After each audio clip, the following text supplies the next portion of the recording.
जस्तो आज त तपाईँ र आज पनि होइन, आज पनि सयौं हर्क साम्पाङ, हजारौं हर्क साम्पाङ त्यो गेटबाट फर्किरहेको होला।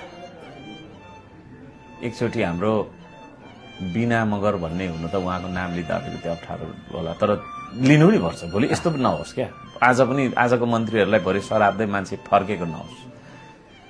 उहाँलाई एउटा फाइल मैले बुझाउँथ्यो खानेपानीको, मेरो आफ्नो व्यक्तिगत केही होइन, म व्यापार गर्छु, मलाई यस्तो फर्म खोल्छु, मलाई यस्तो दर्ता गरिदिनुहोस् भनेर मैले नेतालाई धाउने, सिंहदरबार धाउने मेरो कुरा कहिले पनि छैन। त्यत्रो धरानुभव महानगरपालिकाको खानेपानीको विषय लिएर आएँ। उहाँ के अरे खानेपानी मन्त्री हुनुहुन्थ्यो।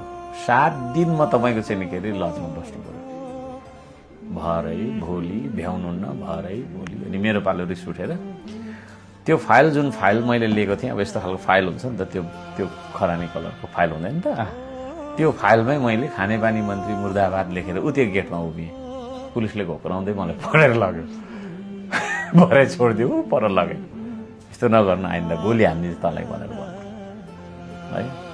त्यो सिंहदरबारमा यस्तो देखाउनु मिल्छ, त्यो रिस्ट्रिक्टेड एरिया हो, तँलाई गोली पनि लाग्न सक्छ भनेर हकारेर झपारेर पठायो। खिन्न भएर गएँ। त्यो दिनहरू सम्झिन्छु क्या। त्यो खालको व्यवहार त तपाईँलाई धेरै भएको छ। धरानमै पनि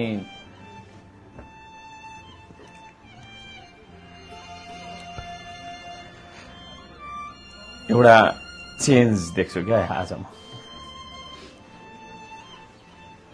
आफैमाथि भएको त्यो दुर्व्यवहारका घटनाहरू कहिलेकाहीँ चाहिँ सम्झिनुहुन्छ? सम्झिन्छु म। तपाईँको एउटा भिडियो हेरेको थिएँ क्या, तपाईँलाई त्यहाँ र हर्क साम्पाङ चाहिँ अझै पनि त्यो गेट बाहिर उभिरहेको मान्छे नै हो क्या।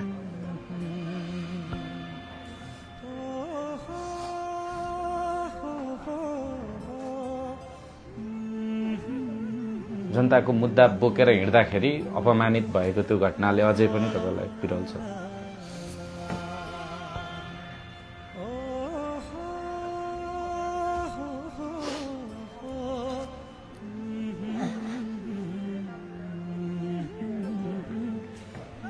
जस्तो आज त तपाईँ र आज पनि होइन, आज पनि सयौं हर्क साम्पाङ, हजारौं हर्क साम्पाङ त्यो गेटबाट फर्किरहेको होला।